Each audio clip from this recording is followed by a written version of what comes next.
Ve a la herida y suelta esa emoción. Cuando tocaba la vulnerabilidad, a mí me generaba mucho malestar. El peligro es que alguien conecte con la herida profunda, con la emoción profunda, pero si no tiene la protección amorosa, la vuelta es difícil. El duelo más grande es verdad, es nacer, ¿no? Decir adiós a estar tan a gustito metido.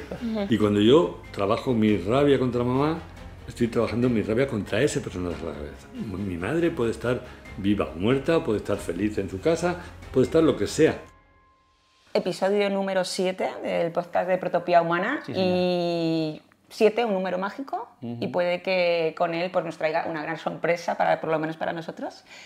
Muy agradecidos y muy contentos de tener hoy a alguien a que admiramos y sobre todo que nos ha dado luz también en nuestro proceso vital y profesional.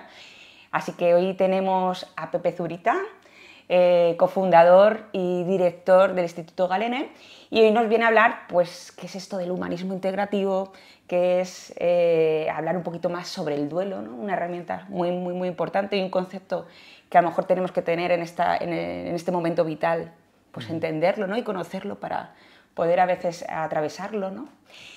Así que empezamos. Bienvenido, Pepe. Bien hallado, muchas gracias. Bien hallado. Es un placer, ¿eh? Muchas gracias por invitarme y me alegra mucho que estéis haciendo este proyecto que me parece muy interesante y muy atractivo.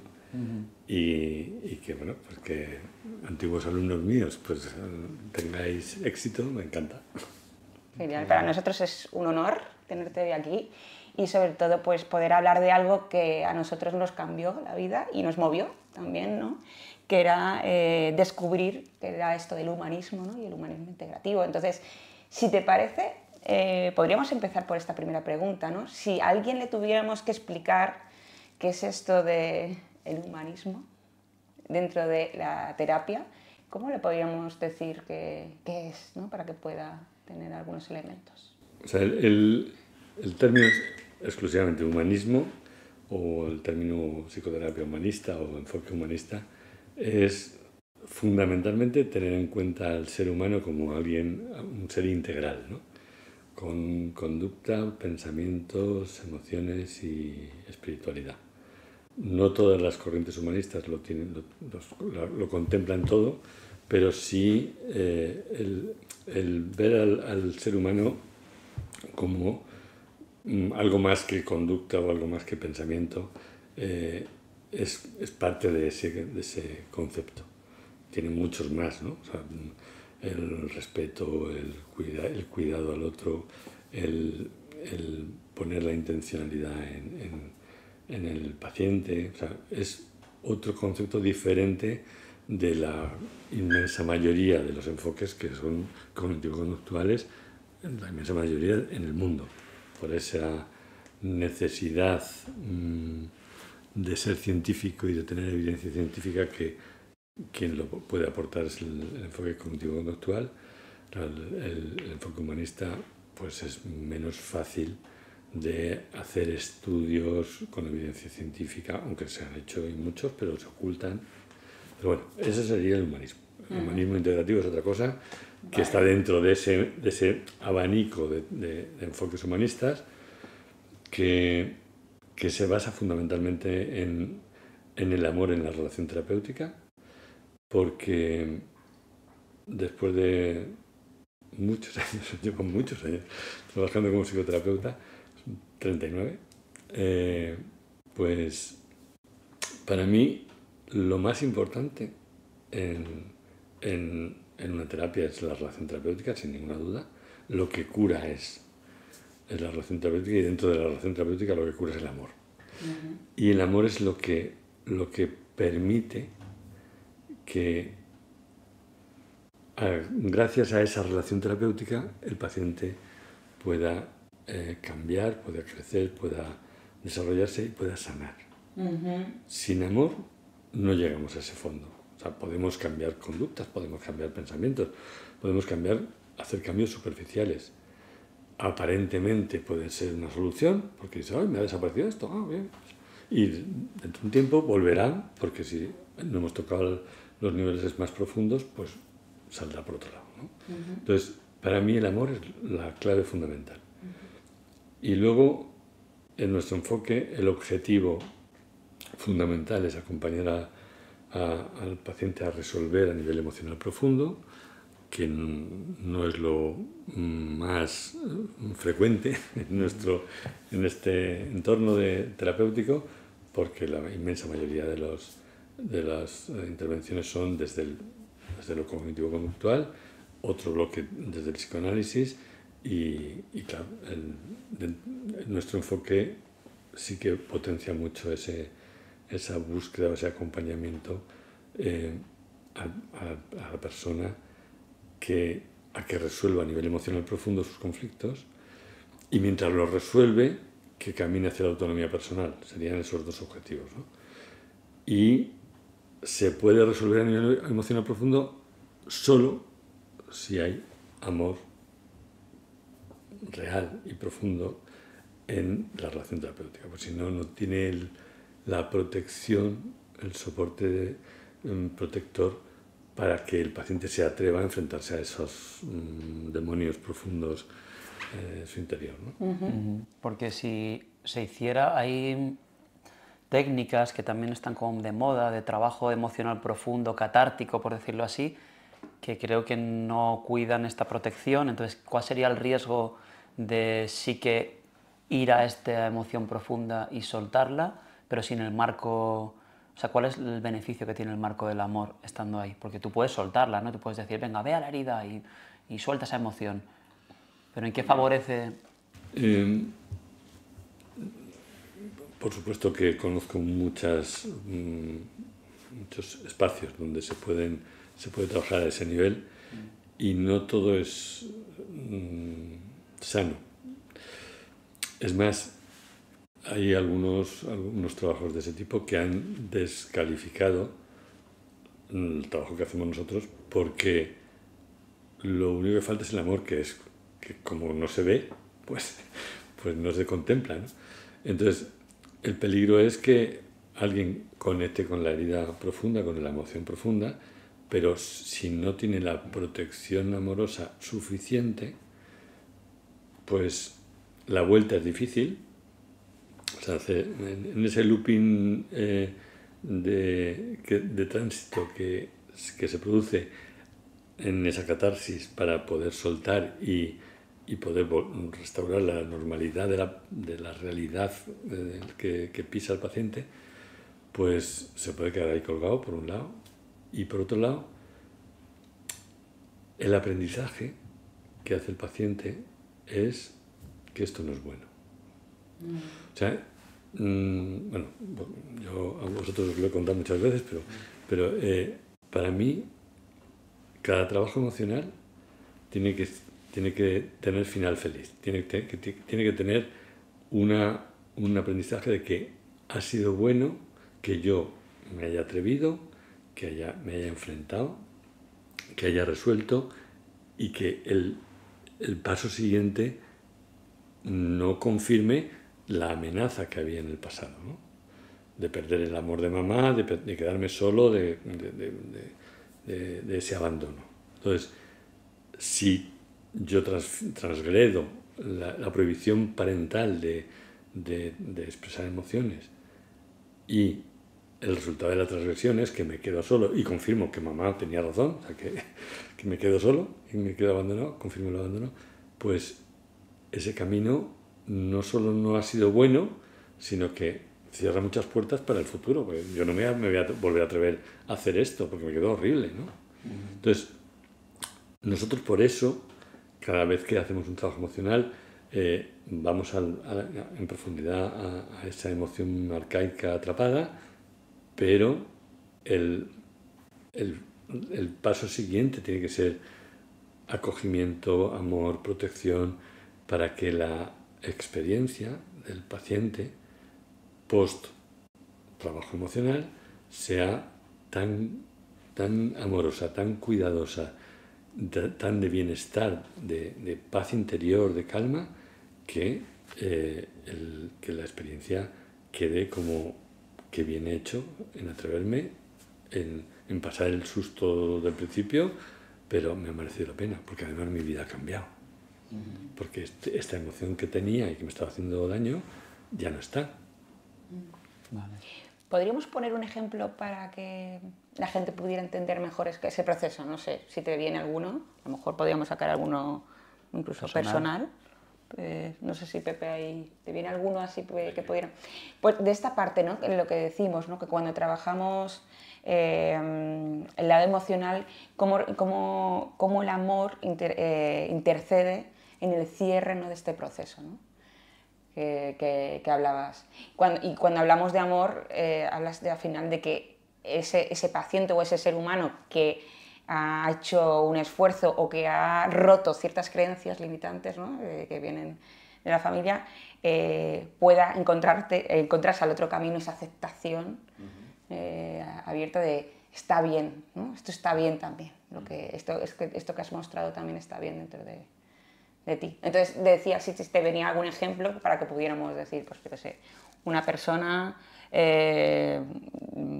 por ejemplo, yo en mi caso me acuerdo que trabajé el duelo con una parte de mí que era con la exigencia, ¿no?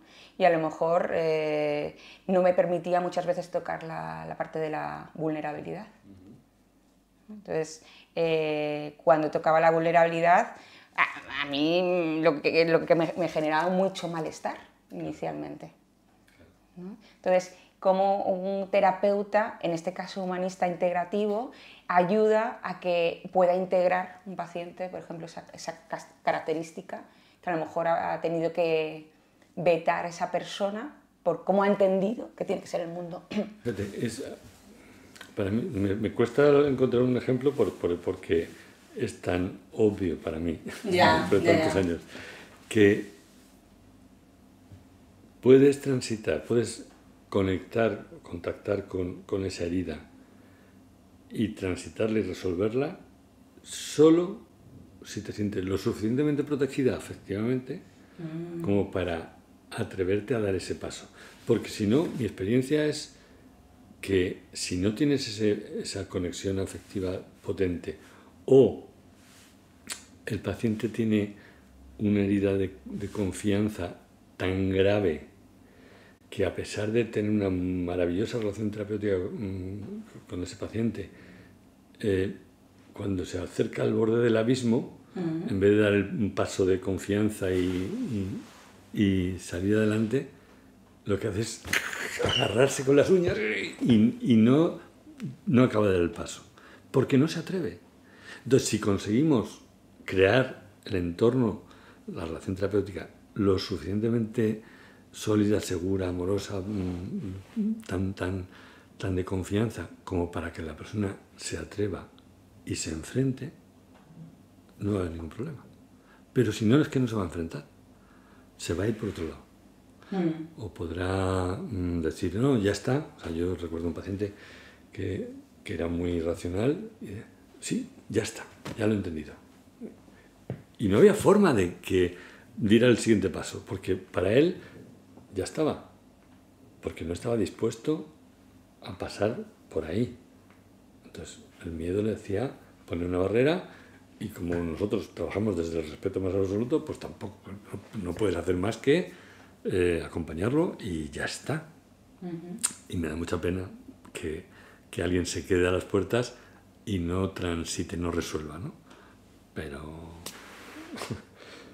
es un respeto. Pero si hay ese amor y si hay esa confianza, la persona puede dar el paso, resolver y luego es que es una gozada. O sea, y liberarse y poder ser. Y dejar de sostener, ¿no? Recuerdo como este ejercicio de dejarse para atrás, ¿no? Que te recogen los compañeros, como esta confianza en que va a haber algo ahí. A mí esto me viene con el tema de los 5 niveles, que no es tanto como para explicarlo de manera teórica, pero creo que es muy interesante el hecho de ir profundizando hacia abajo. Cuando decías que había un paciente muy racional, es que se quedó quizá en la parte como de conducta o de pensamiento. Vale, entonces la conducta es lo que puede ver cualquiera que hacemos, luego viene la parte de pensamiento y luego ya bajamos a las emociones. Y lo que quizá está abajo del todo, que aunque ya lo has mencionado, creo que todos compartimos un miedo al abandono de mamá, algunos un miedo a la invasión también, pero claro, profundizar sin amor sería contactar con ese miedo al abandono y ratificar lo que has dicho, ¿no? Que no hay nadie. En alguna experiencia, creo que la contaste incluso tú mismo, en algún taller, ¿no? Que tú hiciste una descarga emocional cuando eras alumno, lo que fuera, ¿no? Y que un momento que miraste y que no había nadie, o como que se te vuelve la herida de me he abierto y nadie me ha recogido. Entonces vuelve a repetirse el dolor de que mamá no está, y ahí es donde el amor es hazlo que yo voy a estar aquí contigo, ¿no? O sea, sustituir ese miedo al abandono o sentirlo y a la vez con amor, ¿no? Que es lo que está de fondo. Vale, claro, es que el riesgo es ese, venga, me animo, por fin me animo y me dejas tirado en el último momento, ¿no? Es el gran Claro, yo eso lo viví en una formación de terapias corporales y es una de las muchas cosas que he aprendido por error por la experiencia. Una experiencia que dices, esto nunca debe pasar con mis pacientes, ¿no? Entonces, recuerdo de esa experiencia terapéutica, bueno, de formación, esa experiencia, y luego otra cosa otro acontecimiento de una alumna que se sintió herida por algo que dijo el maestro y cogió el coche, se piró, y yo sabía que vivía en la sierra y estuve pasándolo muy mal hasta que conseguí localizarla y que ya estaba en casa y estaba viva, porque se fue con tal desbarate emocional, tan mal, tan cabreada, y que seguro que se puso en riesgo conduciendo tal que, además yo sabía que conducía fuerte, ¿no? Entonces, de ahí nació esa regla de acabar la sesión, ¿no? La cuarta regla del movimiento de que no te vas de aquí sin abierta y sin trabajarlo para que cierres y te vayas sin protección, ¿no? Y esos dos aprendizajes por error. Sí, es la presencia de una persona amorosa que te incluya, el final feliz, por decirlo, y cerrar, ¿no? Que esto nos lleva, no sé si quieres tú preguntar otra cosa, al tema del duelo, ¿no? Que es la importancia, que es el tema de los temas y una de las expertise, podemos decir, del Instituto Galene, que tiene que ver con el duelo. Entonces, para alguien que no sepa qué significa el duelo o que sí lo tiene asociado a, vale, duelo es igual a que ha muerto alguien, es decir, ¿cómo podríamos explicar el duelo? Sí se puede. Se puede. A ver, cuento una cosa antes. Okay. Vale.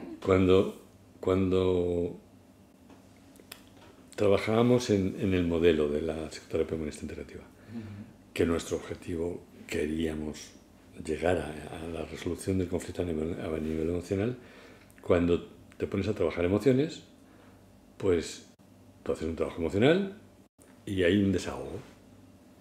Bueno, pues hago esto, me siento mejor, fenomenal, ya está. Y la experiencia es que dura 3-4 días como mucho y luego vuelves a la normalidad. Entonces, nos faltaba ese camino sólido por el que el paciente puede trabajar hacia algún sitio, ¿no? No solo hacer un trabajo emocional, sino que ese trabajo emocional sea parte resolutiva de un proceso que tiene un final, ¿no? Entonces, rescatamos un aprendizaje de un formador nuestro, de George Holreiser, que nos enseñó su teoría, la teoría del duelo, sacada de la teoría del apego de John Bowlby, pues, y nos habían mostrado una forma de trabajar el duelo ante las muertes. Entonces rescatamos ese proceso y creamos, digamos, la teoría que está por debajo del duelo terapéutico, que no era aquel duelo, sino es utilizando parte de ese aprendizaje de George Holreiser, crear un proceso en el que te despides de una relación de ti con algo o con alguien. Entonces, el ejemplo típico es cuando una persona muere, que no te queda más remedio que decir, me tengo que despedir. y pasas por una serie de fases, ¿no? Por esas 9 famosas fases, desde la negación hasta los nuevos apegos, negación, protesta, tristeza, Rabia, Rabia, miedo. aceptación emocional, racionalización, perdón, gratitud y nuevos apegos. parecía un examen, Pepe, has dicho, me queda Sí, uno, sí. como si me habéis rellenado. Lo ha pensado varias Os quito el veces. título. Si conseguimos que primero hacer el constructo mental de entender el duelo como el decir adiós a una relación, no a una persona, sino a una relación. Entonces, si es a una persona, pues dices, bueno, adiós, pues cuando le pierdo, cuando se muere o cuando se va a otro país y ya no le voy a volver a ver. Bueno, pues eso se puede entender. Si el concepto es a una relación, yo establezco una relación con cada persona que conozco, o con cada objeto con el que me relaciono, o con cada situación en que vivo, o con cada parte de mí, o con cada ideal, cada objetivo. O sea, tengo millones de relaciones. Entonces, si yo quiero sanar una relación, puedo hacer el duelo de esa relación. Entonces, vale cualquier cosa. O sea, desde mi parte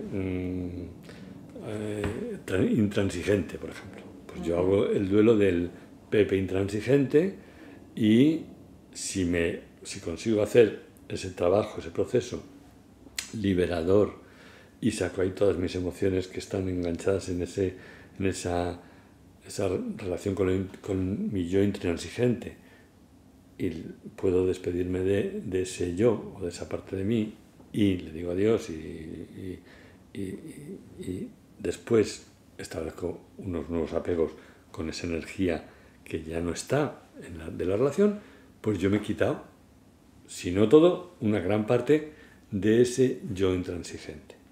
Y puedo vivir a partir de ahora con menor intransigencia porque una parte la he eliminado, ¿no? Pero la idea del duelo terapéutico venía de la necesidad de trabajar, de acompañar a pacientes a resolver sus conflictos más profundos y fundamentalmente los conflictos que tenía en la relación con el padre y los conflictos que tenía sobre todo en la relación con la madre, ¿no? Entonces, ¿qué pasa ahí?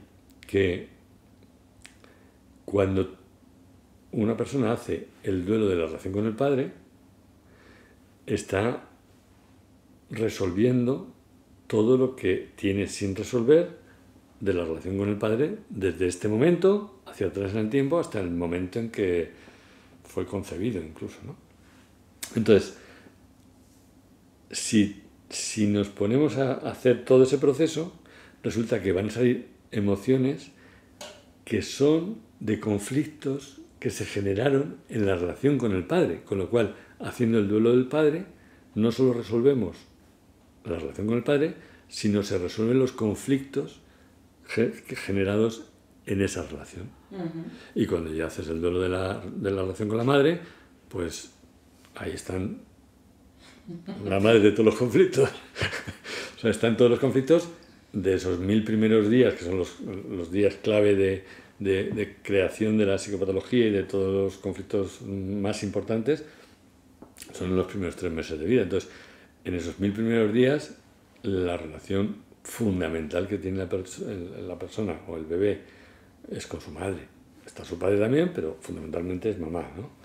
Entonces, cuando haces el duelo de la relación con la madre, puedes empezar a trabajar esas emociones ligadas a esos conflictos tan arcaicos, y cuando resuelves, cuando terminas ese duelo, pues has liberado muchos de los conflictos que se generaron en la madre. Digo muchos, no todo, porque en el duelo nunca hay absolutos, ¿no? Sino tú trabajas, resuelves todo lo que puedes y ha quedado una parte sin resolver que podemos afrontar en un tiempo, pero la parte que hemos resuelto ha quedado limpita y y somos otra persona distinta después.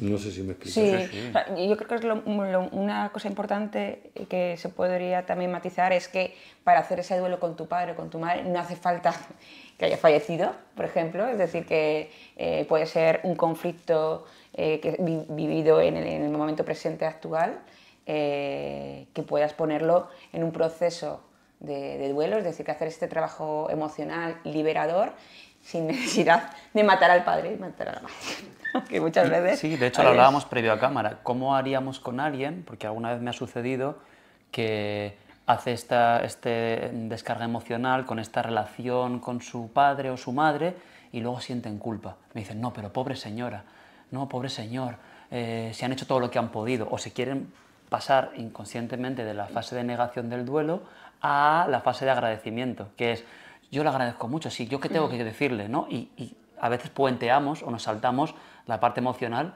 Entonces, ¿cómo podríamos animar a la gente a que transite esa culpa de hablarle mal a esa figura que le ha dado la vida, aunque me ha maltratado, pero hizo lo que supo, ¿no? ¿Cómo pueden pasar por ahí? Claro, es que en el trabajo terapéutico que hacemos con los pacientes, una parte importante es que el paciente entienda que sus conflictos no son con la persona biológica. Y explicamos algo que yo les he explicado a todos mis pacientes, un concepto que me inventé yo hace muchos años para explicar a un paciente que necesitaba entender. Digo, mira, es el personaje que vive en tu cabeza. Es como una pegatina que tenemos aquí y yo me relaciono con mi madre y todo lo que vivo con mi madre se deposita, digamos, en ese personaje de mamá de mi cabeza. Entonces, porque lo que yo vivo en mi realidad no es real.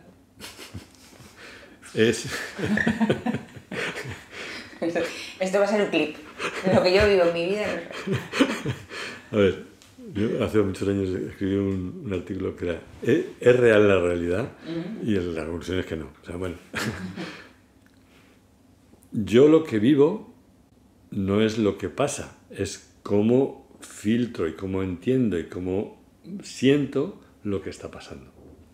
Mamá me dice algo y lo que me impacta no es lo que mamá me dice, sino cómo se mezcla lo que me dice mamá con mi estado de ánimo en este momento, con cómo yo me tomo las cosas, con qué me digo yo internamente, cómo gestiono eso. Y eso es lo que se queda, es en la pegatina, en el personaje mamá de la cabeza. Entonces mis conflictos están con ese personaje en la cabeza. Y cuando yo trabajo mi rabia contra mamá, estoy trabajando mi rabia contra ese personaje en la cabeza. Mi madre puede estar viva o muerta, puede estar feliz en su casa, puede estar lo que sea. Es independiente de cómo yo voy a enfrentarme a mis conflictos que son con mis personajes. Mamá, papá, pareja, profesor terrible de mi cabeza, ¿no? Entonces, la sanación es posible porque no tienes que cambiar al otro, sino que cambias tú. Cambias tu relación con esos personajes que viven en la cabeza, que son los que están interfiriendo en tu visión del mundo. Sí, o sea, yo creo que habría que decir a todo el mundo, ¿no?, que todas las personas introyectamos las voces de nuestros cuidadores, cuidadores principales, ¿no? Sí, si ha sido mamá y papá, entonces es decir que eso queda como una impronta, ¿no? Es decir, una huella dentro de nuestra mente que lo podemos escuchar a través de esas voces que es cuando encontramos ese conflicto, ¿no? Quiero hacer algo y dices, pero no, esto no lo debería hacer, ¿no? Y dices, ¿quién decía esto, no? Y ahí puede ser ese personaje, esa pegatina que tú hablabas de mamá, y eso es lo que se trabaja, ¿no? La relación de duelo con todas esas voces que tú integraste creyendo que eso era la realidad, ¿no? Porque cuando hacemos el duelo, que es de relaciones, que no es de personas, es la relación que yo tengo con ese personaje de la cabeza. Entonces yo resuelvo y establezco un nuevo apego en teoría con la persona, pero al final el personaje de la cabeza es el filtro que nos conecta y que nos separa también, nos interfiere. Entonces es complejo, pero si entiendes que no es con personas, que con relaciones ya hemos avanzado mucho. Ahora, que la persona biológica que está ahí, cuando yo saco rabia contra mi personaje de la cabeza, ni lo va a escuchar, ni lo va a sentir, sino que lo que va a sentir va a ser que la relación ha cambiado y que mi rabia ya no está. Y la reacción va a ser muy positiva. Por lo tanto, lo de la culpa no tendría ningún sentido, ¿no? De hecho, en mi experiencia, que son muchos años, han pasado muchas cosas, claro, pues yo tengo algunas anécdotas y ilustraciones de pacientes míos. A mí una que se me ocurre ahora mismo, que la tengo muy grabada, es paciente mía, en ese momento debía tener 40 y tantos, llevaba 20 y tantos sin hablar con su padre, vivía en otra ciudad lejana y tal, había pasado algo con su padre que había dicho nunca más, y cuando llamaba a casa de sus padres y lo cogía el padre, lo que decía el padre era: te paso a tu madre. O sea, no había vuelto a hablar nada con él. Vamos a un taller de trabajo emocional de fin de semana, entonces, que hacíamos muchos duelos. Hace el duelo de su padre, un duelo de esos que dices, qué buen trabajo, qué maravilla, ¿no? Y lo que nos cuenta, que pasa el domingo, terminamos el taller el domingo mediodía, el domingo por la noche, cuando nos dice: ¿sabes que mi padre me llamó por teléfono el domingo por la noche para hablar conmigo? Wow. Magia, parece magia. No, y no lo es, obviamente. O sea, que no hubo ni comunicación de ningún tipo, no hubo ni nada cercano. Era muchísimos kilómetros de distancia. No habló con su madre tampoco, o sea, tampoco hubo transmisión a través de eso. Fue un cambio en el padre casi instantáneo al cambio de la hija. Y acercaron posiciones tras esa llamada y luego se pudieron ver. O sea, un cambio espectacular. Y de esos, como ha habido tantos, pues dices, ¿crees? Pues claro que creo. Si es que me ha quedado tan claro. Sí, como decía Jung, ¿no? ¿Usted cree en Dios? Y decía, no, yo no creo, yo le conozco. O sea, ya no es creer, es que Claro, totalmente. A mí Claro, lo de la culpa, ahora entiendo, es la pegatina esta que si tú te quitas en verdad puedes ver a la otra persona. De hecho, uno de los grandes dolores es que no nos vemos, que solo vemos a la idea que tenemos del otro y es todo el rato un juego de interpretaciones y de gafas que no nos dejan ver la realidad. Y por eso dices que la realidad no es real, porque tiene que ver mucho con cómo nos ha hecho sentir a nosotros. Yo recuerdo también un caso muy interesante, porque ahora hemos hablado de las relaciones con personas, ¿no? O con esas voces que hemos ido introyectando, pero para una paciente mía lo más importante que tuvo que hacer fue el duelo con su país de origen. Ella había inmigrado, o sea, aquí a España, y claro, no se podía apropiar de su nueva vida, ni de su nuevo espacio, ni de sus nuevas relaciones, porque todavía había parte de allí, ¿no? Y el duelo, su despedida, toda esa parte de transformación emocional o liberación emocional tenía que ser con ese país de origen y luego poder apegarse, ¿no? Hacer esos nuevos apegos con este nuevo país, ¿no? Que la acogía y al que venía.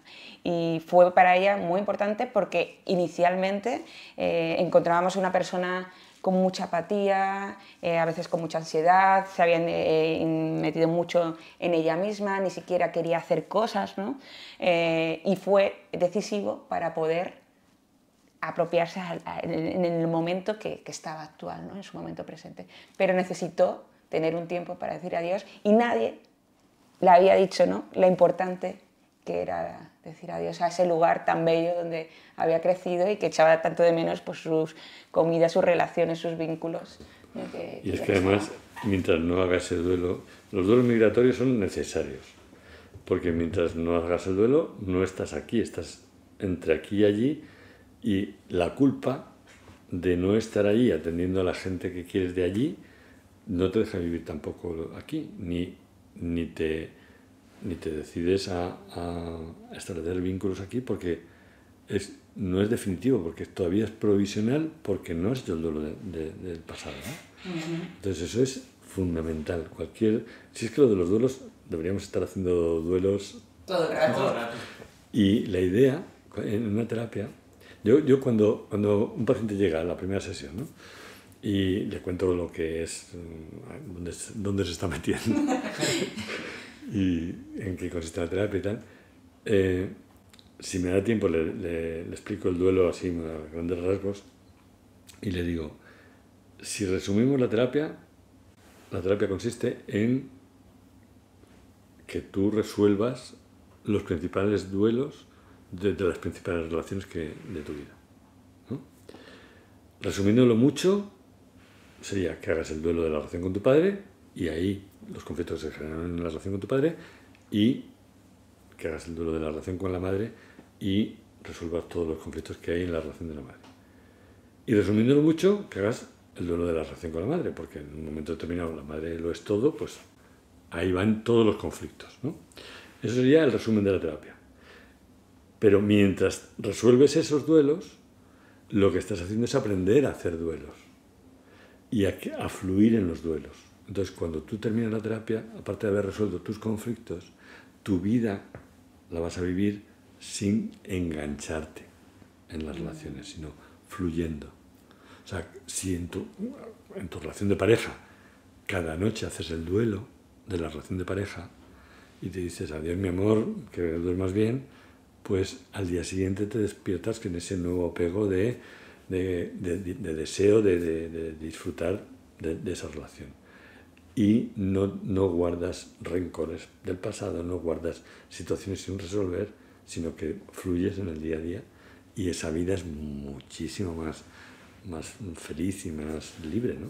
Claro, es como que energéticamente me ha venido el duelo migratorio, tener una parte de ti como un hilo que todavía sigue en ese país, o un hilo que sigue con tu expareja, o un hilo que sigue al rencor de la discusión que tuviste con tu pareja que no has resuelto, que se quedó ahí, y entonces queremos tirar para allá, pero se genera una tensión y muchas veces ni nos damos cuenta. Hay gente que dice, ay, es que no me había dado cuenta que yo en verdad seguía buscando en el grupo de amigos en España el que yo tenía en mi país, o que sigo buscando en mi pareja actual cosas del anterior. Entonces, el duelo más grande es verdad, es nacer, ¿no? O sea, sería como decir adiós a estar tan a gustito metido, protegido desde el amor en un lugar en el que no sucede nada, porque ahí es como que cortan el cordón y ahí empieza la aventura, ¿no? Claro, y ese duelo lo haces por narices. O sea, y lloras mucho, sí. Claro. Entonces, claro, después de ahí, bueno, digo, lo haces siempre parcialmente, ¿no? Nunca absolutamente. Pero mucha gente no ha hecho un duelo nunca. Entonces, es el mismo bebé con 40, con 50 años que no ha habido una ruptura en la relación. Entonces, por ejemplo, las madres con sus hijos, dicen, pero si yo le parí, pues si lo he tenido en brazos, a mí mi madre me decía, ay, mi niño chiquitín, mira, ya soy padre. Soy abuelo. Mírame. Pues, mírame, que no me ves. Claro, pero no, es que tú siempre serás mi bebé chiquitín. Pues no. Y le hizo falta hacer ese duelo y para darse cuenta de que no es verdad. Ya no eres mi niño, eres un hombre. Y eso a muchísima gente le cuesta muchísimo. Y afortunadamente yo hice la mili, ¿eh? Porque la mili es... Te ayuda... Era como ritual también, claro, era de paso, ¿no? un ritual de transición de los pocos que quedaban y ya no quedan. Por eso los adultos ahora siguen siendo niños durante muchos años, porque no han hecho esa transición, ¿no? Entonces, la mili, como yo la hice en Madrid, pues no fue tanta ruptura, pero sí marcó una diferencia, ¿no? Y mucha gente, cuando se iba a la mili y se iba a otro sitio, se iba un chaval y volvía un hombre, ¿no? Entonces, eso ayudaba a cambiar las relaciones, antes o después, ¿no? O el año este de Estados Unidos, que se van a los chavales, pues ese año marca una transición y eso permite a los padres darse cuenta de que ya su hijo no es un bebé, es un adulto que tiene otras necesidades y sana mucho, ¿eh? A mí, de hecho, hay una pregunta que hago a veces en consulta que me surgió espontánea, que es cuando están en este rollo, tipo, es que no me ha hablado, es que mi mamá, yo la llamo y no sé qué, ¿no? Y decirle, si tuvieras una edad, ¿qué edad tendrías ahora? Y sale súper espontáneo, 10, 12, o ay mi bebé, ay mi Pepe, y dices, ¿qué edad crees que tiene Pepe? 3, y dices, pero confronta porque no tienes 12. Y creo que ahí es como, wow, y les impacta porque les sale muy espontáneo decir la edad. Y es, ¿qué pasó a los 13? Y pum, y ahí está. Porque se comportan como tal, es muy fuerte. Entonces vemos una sociedad muchas veces de comportamientos de distintas edades y creemos que somos la directora de una empresa y de repente un empleado ha hecho no sé qué y vuelves a tener 12, como en el colegio que el amigo te hizo no sé qué. Por eso, ¿no?, en el humanismo integrativo ponen mucho hincapié y énfasis en el cierre. Nos enseñasteis muy bien a hacer muy buenos cierres, que es algo que nos va a ayudar en la vida, o sea, que necesitamos todos, sí. Porque como hemos dicho, todos vamos a ir transitando por diferentes etapas, que aunque queramos o no, vamos a tener que decir adiós. Para siempre. Y cuando no somos capaces de hacer esa gestión, pues vamos trayendo esos hilos que decía Adri, que nos va tensionando en nuestro presente actual y que vamos acumulando.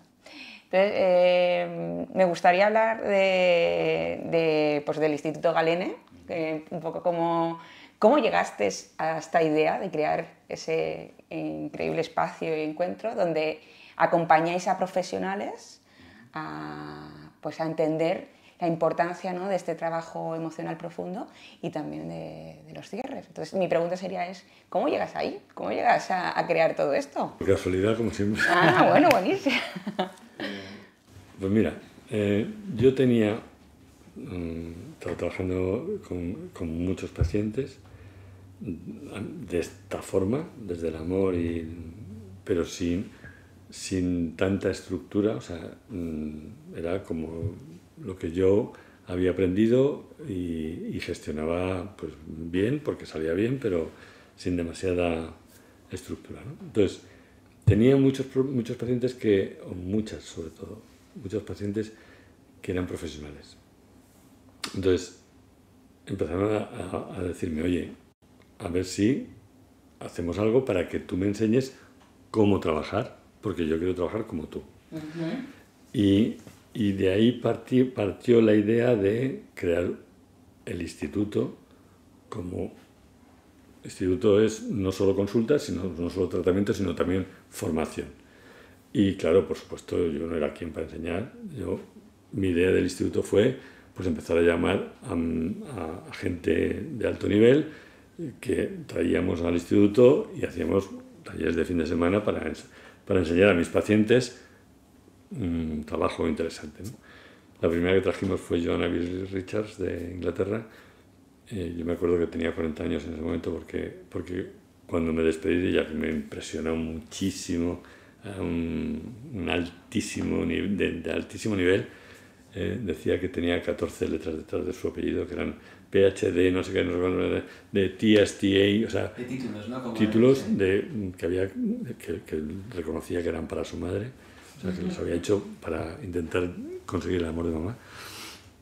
Pues cuando yo me despedí de ella la primera vez que vino, yo me acuerdo que decirle en mi inglés básico, 40 años para conocerte, ¿no? O sea, porque fue para mí un descubrimiento de algo más, ¿no? Que hay algo más de ahí, ¿no?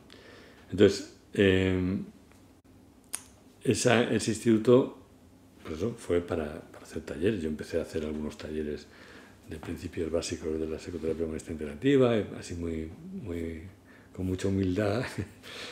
Y luego, pues, de ahí surgió,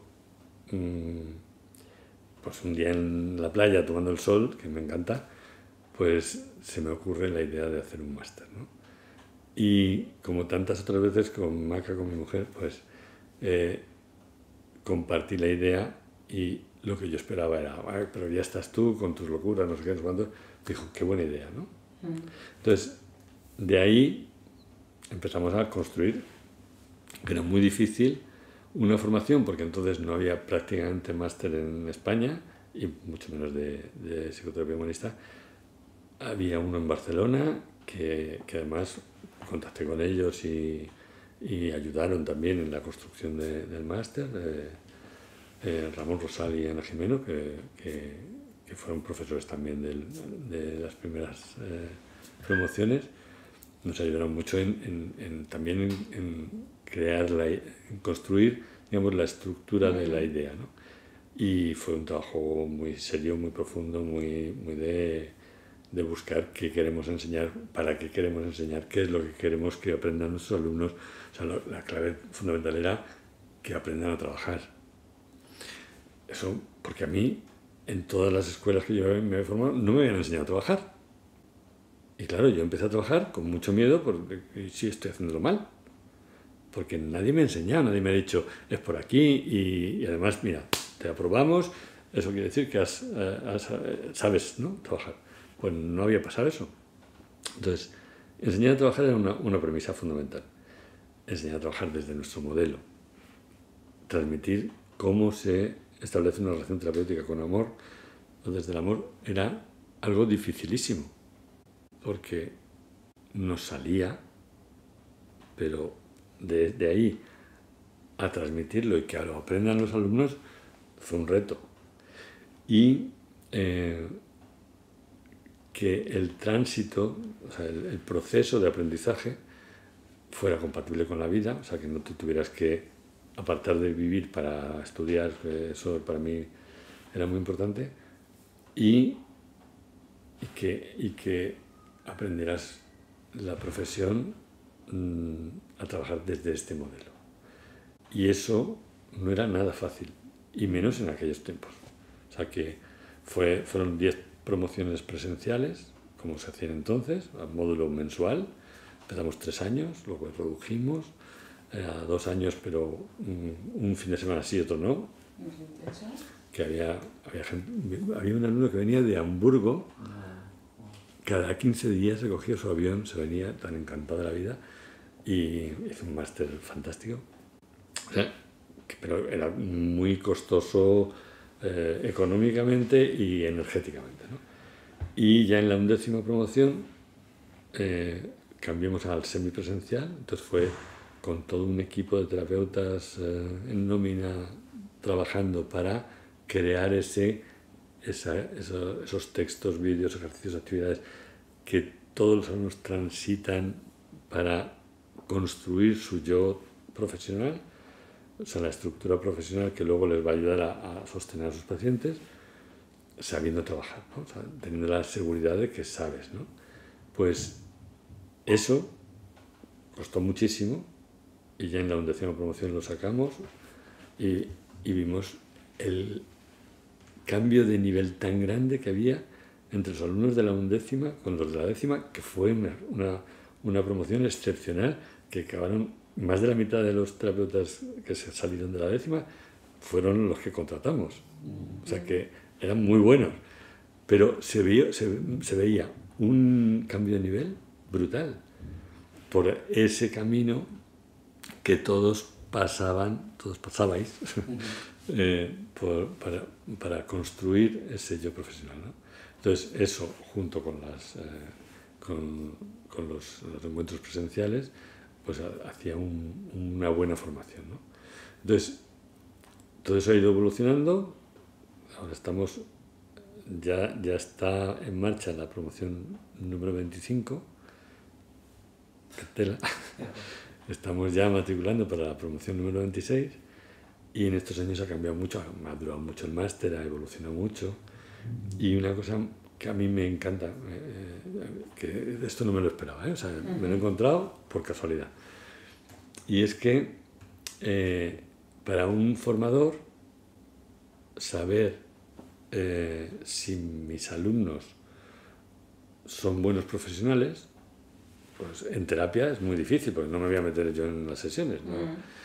Y resulta que, por casualidad, pues porque la vida también la evolución del máster nos ha llevado a que todos los alumnos, para que aprendan bien, estén haciendo terapia semanal desde nuestro enfoque, quiere decir con un terapeuta humanista integrativo que se ha formado con nosotros, pues como yo estoy acompañando a los alumnos durante los 2 años que realizan el máster, pues me están demostrando con sus procesos que sus terapeutas, que son antiguos alumnos míos, son maravillosos terapeutas.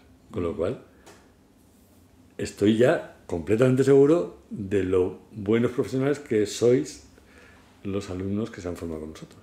Entonces, es algo que no me esperaba tener esa confirmación y que me lo estoy encontrando porque, claro, ahora mismo tenemos aproximadamente 100 alumnos en marcha, ¿no? En primero y segundo de los 2 modelos, del semipresencial y del online. Y claro, todos están haciendo terapia con antiguos alumnos nuestros. Y claro, es que son unos procesos maravillosos. Y eso nos demuestra que funciona, ¿no? Sí, es como que le da mucha estructura. Yo me acuerdo que estando en el máster sí que incidís mucho en cómo se hacen las cosas y aunque parezca que se repite y se repite, es como que se cimenta muy bien. Esa es la sensación que me da. Tantos años de experiencia supongo que generan esto y es, sé lo que funciona, el proceso es así, hazme caso que aunque ahora sientas esto, luego vas a sentir esto otro. Y es como una escalera en la que si confías, de repente dices, es que sí, o sea, la confianza que se siente cuando sales como profesional, creo que sí que lo valgo, creo que se ha demostrado, creo que el método está muy bien ordenado y entonces solo se puede hablar como maravillas sobre todo cómo está sitiado. O sea, la sensación es que me da, hay mucha estructura. Y lo que hablamos, que nos lo decíais también, la importancia para los terapeutas que nos escuchen, de ir a terapia también tú como terapeuta, de tener supervisión y tener este triángulo, ¿no? de tú ofrecer, que te ofrezcan a ti y también ser supervisado. Que eso es lo que le da una superestructura, que es lo que dices, tú puedes observar cómo guían a otros, también son supervisados por gente del método y entonces creáis una red muy estable y muy fácilmente observable si hubiera alguna escapada de, uy, pues lo puedes observar, lo tienes controlado, por decirlo así. Sí, yo creo que sobre todo para aquellas personas que a lo mejor que quieran pues elegir esta profesión, ¿no? De acompañar a nivel terapéutico, pues es muy recomendable, ¿no? Porque habla de esto que acaba con lo que empezabas el podcast, ¿no? Que es con el amor y ese espacio de seguridad. Y esto es lo que ofrece al final el máster, es decir, un lugar donde una persona puede ir desarrollando ese yo profesional, ese yo terapeuta, y a la par, ¿no? En el proceso paralelo, incluso hacer un proceso personal brutal en el que maduras y creces como persona. O sea, que mucha gente, yo me acuerdo que a veces hay gente que empezaba solo la primera edición, y a lo mejor porque luego no quería ser un profesional terapeuta y la había cambiado en su desarrollo personal. Es decir, que va a haber 2 procesos paralelos muy grandes y sobre todo lo que vas a tener es esa seguridad que muchas veces, lo que tú decías, ¿no? Que salgo de un grado, salgo de una carrera, una diplomatura bueno, ahora solo en todo grado y claro, cuando me tengo que incorporar al mundo laboral, estoy hecho un plan, ¿qué era lo que tenía que hacer, ¿no? Claro, ¿no? Porque necesito ver, necesito probar, necesito practicar, necesito vivenciar, que también de nuevo es una parte troncal, ¿no? De vuestra vivencia que tiene que pasar con lo emocional. Cuando lo vivo por el cuerpo puedo integrar ese aprendizaje y es brutal, así que recomendamos. Sí, sí. ¿No? Arduamente, férreamente, todo lo que acabe en mente, sí, intensamente. Sí. Y bueno, y que además de esa parte formativa, paralelamente, pues tenéis vuestro gabinete en el que podéis atender a personas a nivel terapéutico, es decir, si alguien no quiere cursar la formación, pero está en un momento que está necesitando de ser acompañado, pues también tenéis esa vía. Y no sé si te apetece, Pepe, hablar también de ese proceso de terapia solidaria que aparece desde Ápice, pero que a veces pues ayuda a muchas personas que a lo mejor no tienen una situación material abollante, pero que están necesitando de ese proceso también terapéutico. Sí, de hecho, bueno, Ápice es la Asociación de Psicoterapia Humanista Integrativa y Counseling de España, que es la asociación profesional de nuestra metodología, ¿no? Del enfoque humanista integrativo. Eso es muy importante.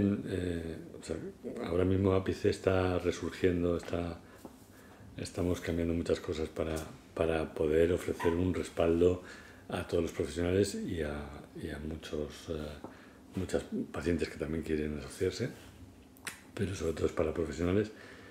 Y uno de los aspectos que tú decías es el programa de terapia solidaria que creamos Instituto Galena y Ápice en conjunto hace ya un montón de años y que ofrece terapia solidaria, o sea, terapia gratuita a personas sin recursos que necesitan terapia, impartida por los alumnos del segundo año del máster que ya tienen la base suficiente para empezar a trabajar como terapeutas, supervisados con una supervisión docente del instituto que permite que sea terapia digamos supervisada, protegida y que haya un crecimiento del terapeuta en ese segundo año maravilloso.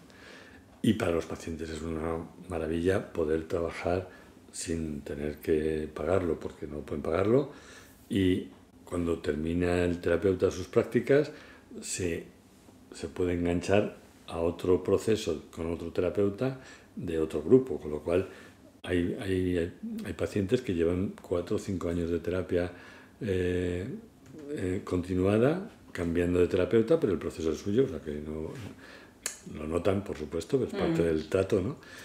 Pero están encantados, ¿no? Y a mí me decía una paciente me decía, ¿cómo lo conseguís que cada terapeuta con el que empiezo es mejor que el anterior? Y el primero era buenísimo. O sea que también es una buena labor, ¿no? Que hacemos. Y una cosa que a mí me llamó mucho la atención cuando la primera vez que la escuché de una paciente, ¿no? Que ya venía de 3 o 4 terapias que no habían funcionado. Y cuando ya lleva, no sé, 3 o 4 meses, me la encuentro porque era por un lazo familiar, pues me había llegado y había empezado con un terapeuta del equipo y claro, en el instituto pues me la encontré un día y me dice, mira, estoy encantada. Claro, ya le pregunto, claro, ¿cómo estás, no? ¿Cómo estás contenta? Estoy encantada. Dice, es que esta es la terapia con la que yo soñaba cuando pensaba, yo necesito ayuda. Y claro, voy a hacer terapia y me encuentro a alguien detrás de una mesa que me dice que rellene un test, que me habla de usted y que yo siento que no me puede ayudar eso. Y esta terapia que estoy haciendo ahora me ha cambiado, pero porque es la terapia con la que yo soñaba, que me miren a los ojos, que me hagan sentirme importante, que me quieren, que me cuidan, que me ayudan a entender lo que me pasa, que me ayuden a resolver, que no me dicen lo que tengo que hacer. Sí, es que es lo que yo quería, lo que yo buscaba y no encontraba. Pues esto es la psicoterapia humanista integrativa, ¿no? O sea, que a mí me parece maravilloso. Yo cuando me encuentro esas caricias tan buenas, me las quedo ahí en el corazoncito porque me parece que es una preciosidad que gente de fuera te dé ese reconocimiento, ¿no? Pero o sea, me siento muy satisfecho, me siento privilegiado. A mí me gustaría apuntalar como 2 cosas rápido, que sería la primera, la importancia, repetir de nuevo, que los terapeutas hagan terapia, porque si no la relación con el otro, no van a ver al otro, sino se van a ver sus propias pegatinas, ¿no? Entonces, para poder ser terapeuta, aquí importante es estar como libre de contratransferencia, de prejuicio, de historia personal que se vuelque en el otro. A veces la historia personal en el humanismo es útil porque generas vínculo y afinidad, pero que no interrumpa el proceso de la otra persona, ¿no? De cómo le has dejado, o sea, que te salga algo tuyo. Entonces, para eso es importante, de nuevo, terapia y supervisión. Y la otra cosa que quería decirte es, en el tema del online, ¿cómo estás viviendo los cambios? Porque claro, la parte humanista del contacto, del amor, de la presencia, de hacer talleres emocionales profundos, ¿cómo ha sido un poco la transición al online y cómo te ha acabado convenciendo? Porque ha pasado muy rápido todo. Tú empezaste seguramente cuando, madre mía, cuando no había ni el Nokia. En el sentido bueno, Pepe, entiéndeme. Y ahora es de repente la cámara HD en tu móvil, incluso sesiones. O sea, ¿cómo has vivido esta transición? Y para la gente que no se anime al online, ¿Qué le podríamos decir? Pues mira, a modo de curiosidad, mi terapeuta vive en Madrid, yo vivo en Madrid, y después de la pandemia nos hemos visto físicamente una vez. Y seguimos todas las semanas online. Y se hace terapia, falta el contacto físico, pero la presencia, la mirada, la interacción se mantiene de una forma potente. También es verdad que yo tengo un monitor de 27 pulgadas que... Unos cascos. Y ves los poros y todo. Claro, que con unos cascos, y estoy a tamaño real con mi terapeuta o con mi paciente, trabajando como si estuviéramos en la misma sala aproximadamente. O sea, falta el contacto físico. Solo. Sí. Entonces, efectivamente, cuando empecé yo, a mí me decían, oye, claro, había muchos interesados en hacer el máster en Latinoamérica. ¿Por qué no haces algo que permita que los psicólogos, los médicos, o los profesionales que quieran formarse en vuestra metodología puedan estudiar desde allí? Ni de coña. O sea, yo enseñar esto a distancia, no es posible. Pero llegó la pandemia.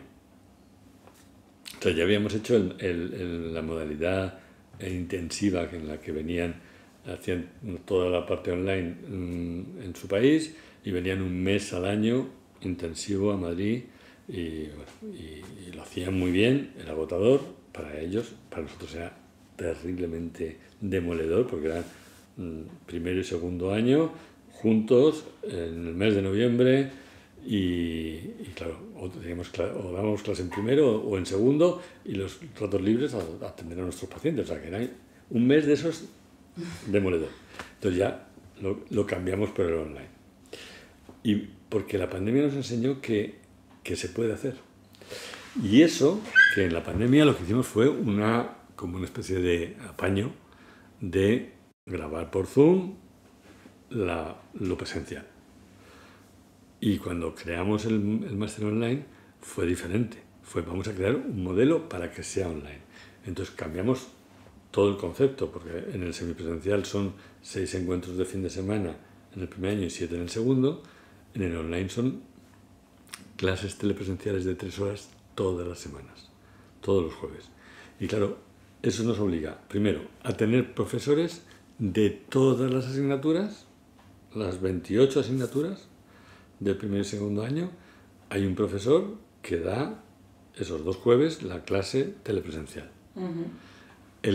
La conexión semanal crea un vínculo potentísimo.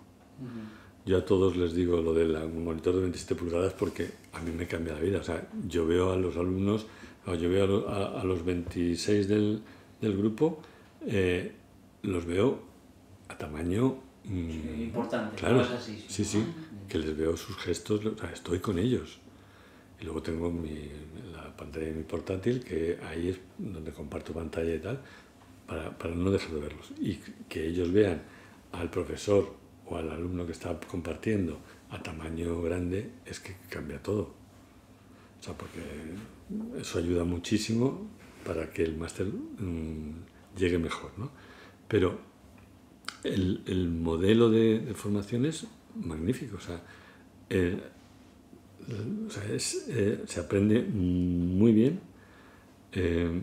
Las 3 horas de clase son una parte de teoría y de profundizar en teoría y dudas, y otra parte de práctica, de dinámicas, de ejercicios. Está funcionando maravillosamente bien. Claro, no tiene nada que ver con lo presencial grabado o en streaming, sino es este modelo especialmente para ser online, y está funcionando genial. Entonces, muchos alumnos de latinoamericanos, incluso en este curso que ha empezado en marzo, tenemos un alumno que está en Corea. Wow. Y hace la clase de 2 a 5 de la mañana, algo así. ¿Sabes? O sea, ¿estás seguro que vas a poder? Sí. Bueno, son los tiempos que corren y también os aseguráis mucho vosotros de cumplir ciertas condiciones. Por ejemplo, terapia online, siempre decís que sea con cascos, con un ordenador, con una conexión wifi que no se pierda. que puedas tener objetos cerca para hacer el trabajo emocional, es decir, que esto no es sustituir una cosa por la otra, sino que pues tener un cojín, una toalla, sin dar más detalles, ¿no? Pero como que no perdéis, habéis mirado muy bien cómo sustituir la presencialidad con los objetos en casa, con la comodidad, es decir, que no es simplemente coge el móvil y hazla, sino que está muy estructurado, que no quede como esto, ¿no? Que se sepa que está muy bien pensado y que las técnicas que pueden ser A en presencia son A también en online. Sí. Son distintas, pero la esencia, el trabajo es el mismo y se busca la misma sensación. Yo mi experiencia personal, al principio también hacía terapia con mi psicólogo a nivel presencial y también me pasó lo mismo en la pandemia, tener online. Y a mí me di cuenta que yo era diferente en presencial que online. Porque en presencial me exigía iba a la casa o al despacho de la otra persona, por tanto voy a un espacio que no es mío. Ese día pues requería, pues ya salía un poco mi coraza de pues a lo mejor vestirme de una cierta manera, ¿no? Pues para ir como cierta presentable. Ya la primera interacción ya era como, o sea que me salían como mucho más mis máscaras y mis egos inicialmente. Y luego vi que cuando estaba en mi casa aparecía una yo como como mucho más relajada, porque estaba en mi hogar, era mi refugio. Y ahí pude profundizar otros aspectos que a lo mejor al principio de la terapia pues me cuesta bajarlos, porque llego y lo que estoy es, oye, mírame que estoy perfectísima, ¿no? Y a mí, por ejemplo, me ayudó mucho esa parte, ¿no? de tener mi refugio. No digo que a todo el mundo sea igual, ¿no? Pero sí que para la gente que a lo mejor siente que no tiene tiempo, que pues puede encontrar un lugar maravilloso, ¿no? En esta vía digital en la que se puede sentir muy acompañado e incluso puede que incluso le favorezca a profundizar en ciertos aspectos que a lo mejor en esa presencialidad a veces se atractiva, pues cosas que cuestan más bajar de primeras.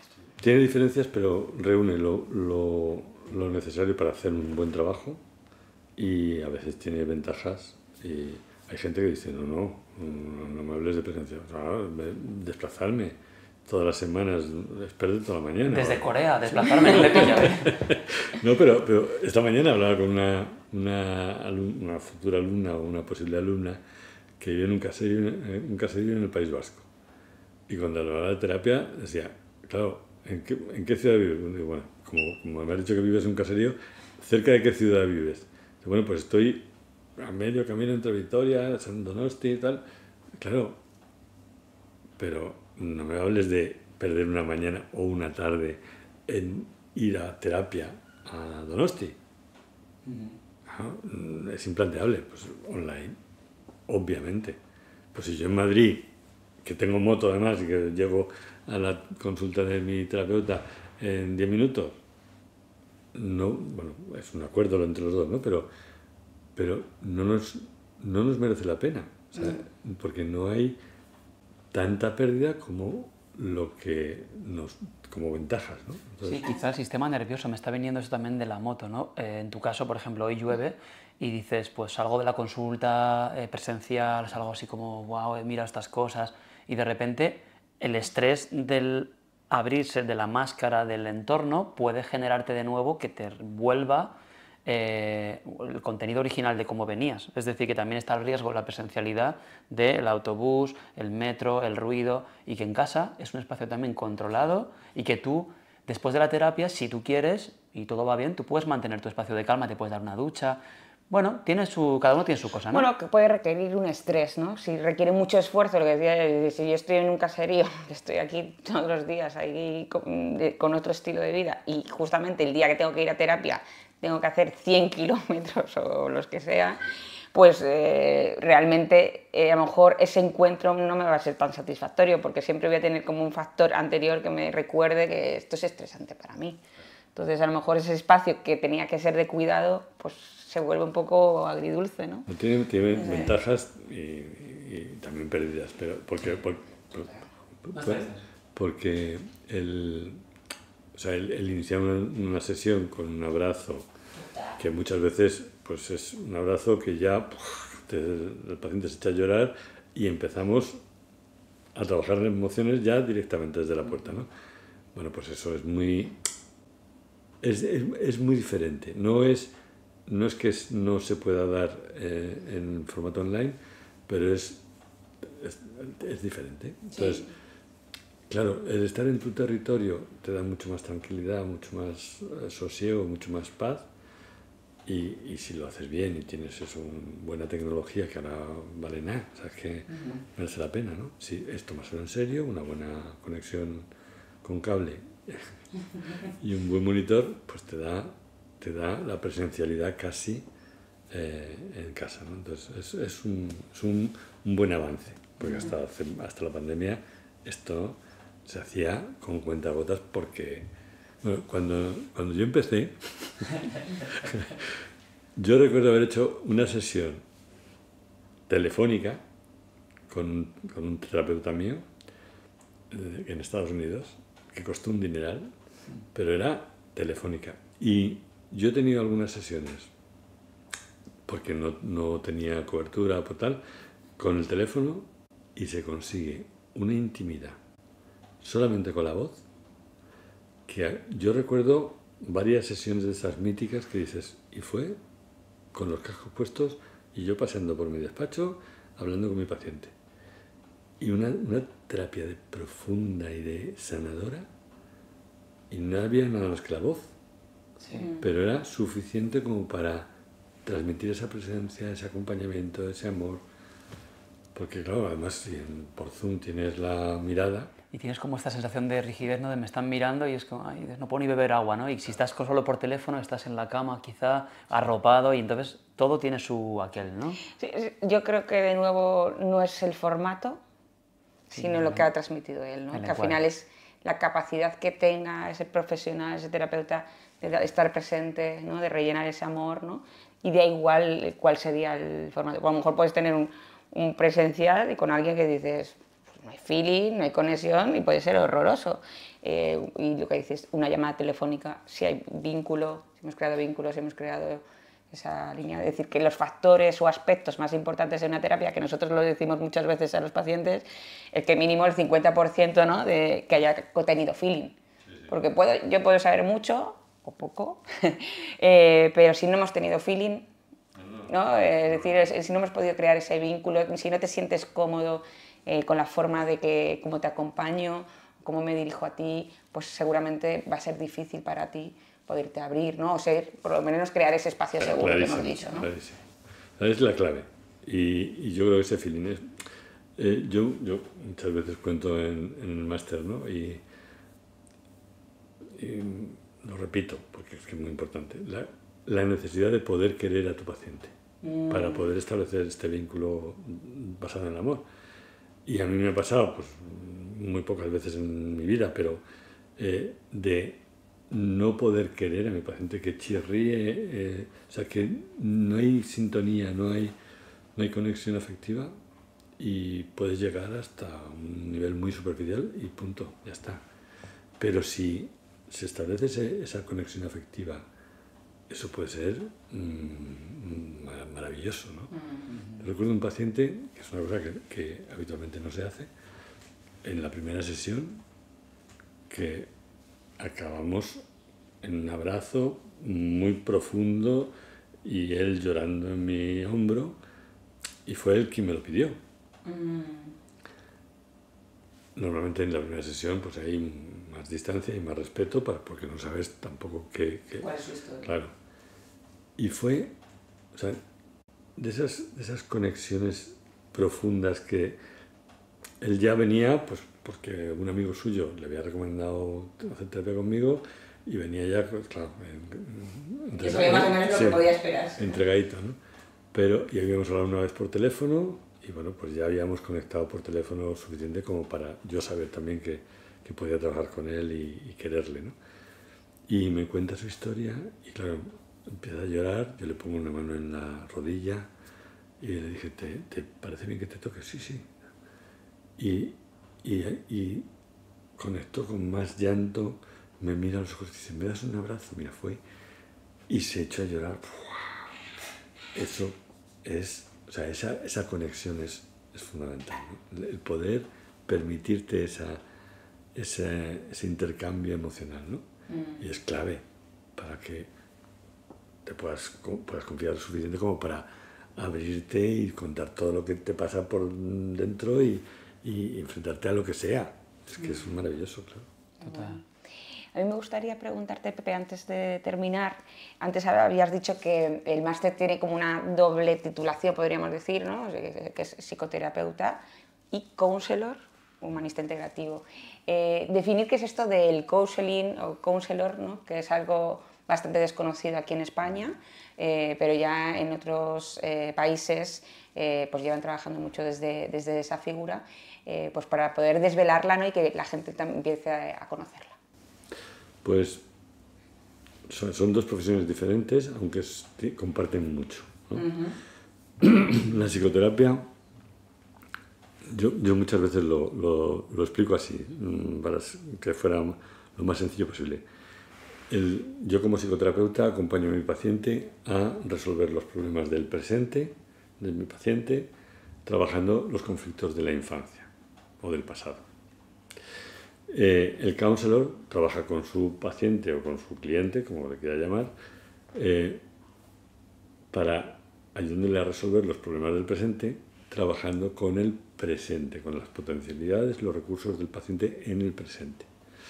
Entonces, eso es sería la diferencia entre counseling y psicoterapia. El counseling nace en el Reino Unido y en el mundo anglosajón, se extiende muchísimo y es exclusivamente para trabajar en el presente y a un nivel bastante superficial. Es de ayuda, de acompañamiento para ayudar a resolver los problemas cotidianos del presente que puedan, sobre todo, que afectarle y no ser productivo en su trabajo y no poder ser funcional en su vida. Entonces, cuando hace muchísimos años, muchos años, nos fuimos a Londres a traernos el máster de counseling, lo que nos encontramos es que el counseling que enseñan en el Reino Unido es exclusivamente las herramientas para trabajar en el presente más estricto. Entonces mi pregunta fue, ¿y si el paciente trabajando en el presente se le abre una herida del pasado? ¿Qué haces? Y dijo, se le deriva a un psicoterapeuta. Y yo le pregunté, ¿y si la herida es de abandono? Lo que me hizo fue, ¿qué le vamos a hacer?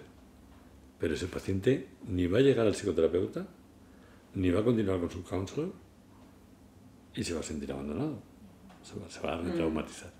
Entonces lo que hicimos fue, no nos trajimos ese máster de counseling, sino que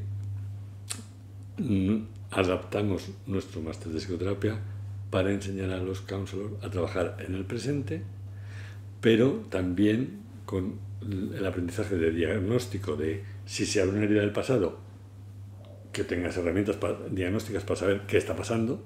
No digas, ¿qué le ha pasado? Pues no sé, yo no puedo ayudarle, pues no sé, al 112 o os lo derivo a alguien, ¿no? Entonces que pueda acompañar al paciente a ver qué ha pasado y si se le ha abierto una herida del pasado, pues ayudarle a resolver, volver al presente y seguir trabajando en el presente. Ese sería el counseling humanista integrativo. Entonces, me consta, o sea, no tengo ninguna duda de que la formación es suficientemente potente como para poder ayudar a mucha gente trabajando desde el counseling, y si surgiera algo que se va del presente más estricto, pues poder resolverlo y volver al presente. Entonces, eso también permite que hay personas que no son médicos o psicólogos que quieren formarse en relación de ayuda y que pueden tener una formación que les lleva a ser muy buenos profesionales de la relación de ayuda desde otro punto de partida diferente, siempre con una titulación universitaria, pero diferente de la psicología o medicina. Sí, un poco apuntando más a la vocación también, ¿no? Porque hay gente que puede ser de profesión una cosa y la vocación no, y gente que puede tener de profesión otra y la vocación le lleva hacia la ayuda, ¿no? Entonces, justo es como un puente que ayuda a conectar a alguien que quiere y dar las herramientas para acompañar hasta donde creemos que está bien. Y sobre todo lo que hablamos siempre, que Galene da mucha estructura, es decir, no te suelta a los perros, sino que está muy atento para supervisar, entender, comprender qué pasa, esa herida del pasado, observarla, saber qué está sucediendo. O sea, no te sientes desamparado en ningún momento y eso creo que está muy bonito, la verdad. Terminamos, ¿no? Sí. Hacemos una pregunta final. ¿Te animas a cerrar? Claro, bueno, nuestra pregunta ¿no? clave que hacemos en todos los podcasts y sería, pues, ¿qué nos recomiendas, así, Pepe, para la llegada de un nuevo miembro a una familia o un nuevo ser a este mundo? ¿Qué podrías recomendar desde este humanismo integrativo que podríamos tener en cuenta los papás o incluso esta personita que le podemos empezar a inculcar? Sí, o sea, esa pregunta otro podcast. Otro podcast, vale. Parte 2. Porque lo primero, para mí el mundo necesita más emociones, más contacto emocional, más tener en cuenta las emociones que se tienen apartadas porque a la gente le da miedo porque no sabe. Entonces, aprender de emociones, aprender a gestionar las emociones, ¿no? El que la pareja de padres cuiden todo el proceso. Y hablo de todo el proceso, que mucha gente se sorprende cuando yo digo la importancia de los 9 meses antes de la concepción. O sea, que la preparación para antes de la concepción es muy importante, o sea, que haya una pareja estable, que haya amor en la pareja, que haya deseo de ser padres. Todo eso influye muchísimo.